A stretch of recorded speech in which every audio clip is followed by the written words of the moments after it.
$15,080. Who could guess what that number represents? Well, that represents a minimum wage worker in the United States working 40 hours a week, 52 weeks a year at the minimum wage of $7.25. That's the federal minimum wage, right? Now, the poverty level, according to the U.S. Department of Health and Human Services, the poverty level is $12,760. Okay, so that's just a minimum wage, just a little bit above that. Now, if you have a child, so to say a single parent and a child, poverty level is $17,240. So now, what the federal government is actually saying is if you are a parent with a child and you work a minimum wage job, you should be living in poverty. So I've worked many jobs. I've worked minimum wage jobs, slightly above minimum wage, and then well-paying jobs as well. When I was 16, I had a job that was just a little bit more than minimum wage, but I lived at home. I didn't have many expenses. So the low income worked for me. It was fine, just my go money, I put gas in the car. That was a hand-me-down car, and I was good to go. I've lived with a girlfriend where I got paid probably about 50% more than minimum wage, and she had a job as well. And we lived in an apartment, and it was tough. It was not easy. It was a struggle. And this was years ago, and it was a struggle.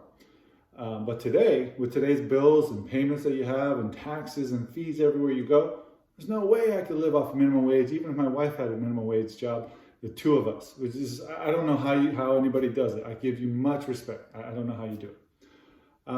So today, I'm going to present to you the benefits of raising the minimum wage, using an example of a city where the minimum wage, they were one of the first where they increased the minimum wage and what effects it had on the local economy, and then showing also for the federal minimum wage and how it affects the U.S. economy, who supports the minimum wage increase and who's against the minimum wage increase, and why would somebody be against the minimum wage increase, right?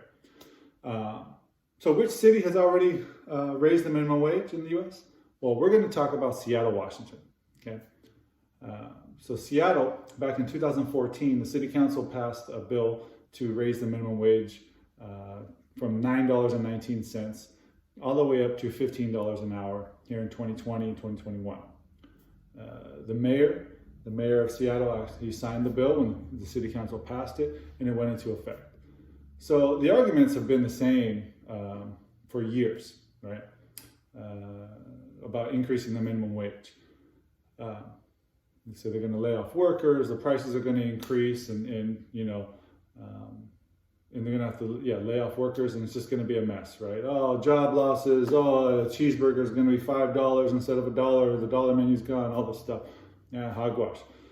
Seattle raised the minimum wage, and then this ended up not happening. In 2017, University of Washington did a study. They were watching this, and they did a study about it, and they found that actually it was harder to get people to work where the minimum wage was increasing. People were like, instead of making $9 an hour, now I'm making 15. I don't need to work, 30, 40 hours a week. I can work 20, 25, and I could be home more with my child, and not need to work more.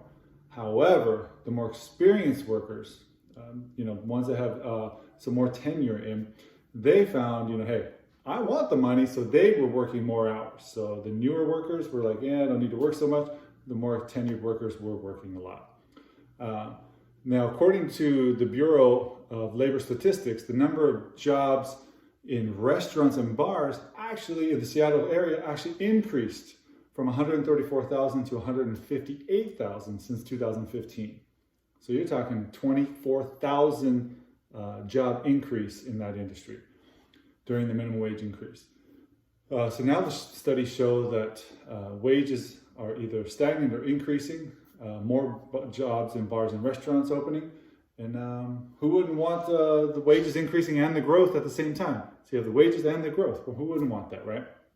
Well, a gentleman by the name of Ben Zipperer of the Liberal Economic Policy Institute opposes the increased minimum wage, but did acknowledge that all workers studied were better off after the minimum wage increase. The studies show that employees are happier overall because of the fact that they can work less hours and still make the same amount of money, or they can make more money if they're going to work the same amount of hours. So as you can see, job growth and increase in pay are both possible when increasing the minimum wage. Now, raising the minimum wage can help people get off public assistance as well. Okay, so low-wage workers now, or in the previous past, recent past, can still qualify for government assistance or public assistance, right? Such as food stamps and welfare. So did you know we are actually subsidizing multi-billion-dollar companies like Amazon and Walmart? We are. So in an article from September 10th, 2018, labeled, the article name was Amazon, Walmart workers on the top of food stamp workers, Amazon, Walmart workers on list of top food stamp workers from Kiro.com.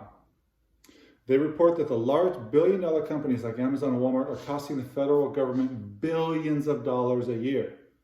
Walmart had nearly 4,000 employees receiving food stamps. Let that soak in for a minute. 4,000 employees from a multi-billion-dollar company were receiving food stamps. Now, are Walmart's prices high? No, there's some of the known to be the lowest price store, right? A lot of people shop at Walmart for those lower prices.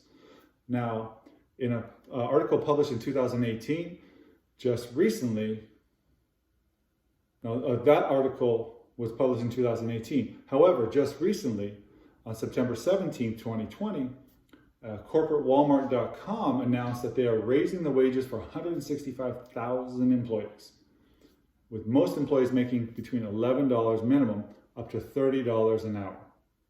Now, according to BusinessInsider.com, Amazon raised their own minimum wage to $15 an hour back in 2018. And Amazon's also known for having some of the best prices around, right? So, two examples of high billion-dollar companies, low prices that you can get, your items that you need, almost anything you need from either one of those, and they're raising their minimum wage, right? CEO Jeff Bezos actually bragged about his lowest paid worker is being paid more than 40 million American workers. His lowest paid worker. So now what happens when you raise so now that you see raising the minimum wage does not directly connect between closing businesses or raising prices. So now what happens when the federal minimum wage increases? Well, consumer spending increases when the federal minimum wage increases. President Obama increased the federal minimum wage back in between 2007 and 2009 in a three-step phase. Now, according to the article, increases the minimum wage boost consumer spending on May 27, 2009 by Kai Fillen from EPI.org found consumer spending increased by $1.7 billion with the first increase of minimum wage to $5.85 in 2007. A $3.1 billion increase in 2008 when the minimum wage went up to $6.55, and then a staggering $5.6 billion increase when the minimum wage went up to $7.25 in 2009, and it's been stagnant ever since. Now, the buying power of minimum wage workers has drastically decreased over the years. So according to an article from William Rogers from TCF.org on January 28, 2019, workers making the minimum wage today make 25% less than they did in 1968 once it's adjusted to today's dollars. So the article does raising minimum wage increase inflation on Investopedia.com by Adam Hayes on July 7, 2020 states the effect on prices on minimum wage increases in various states in the U.S. from 1978 to 2015. They found that 10% increase in minimum wage only accounts for about 0.36 increase in prices. So inflation should not be a concern.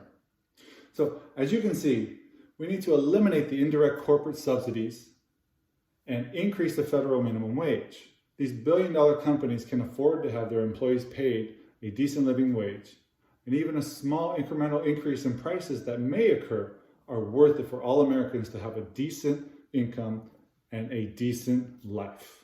Thank you.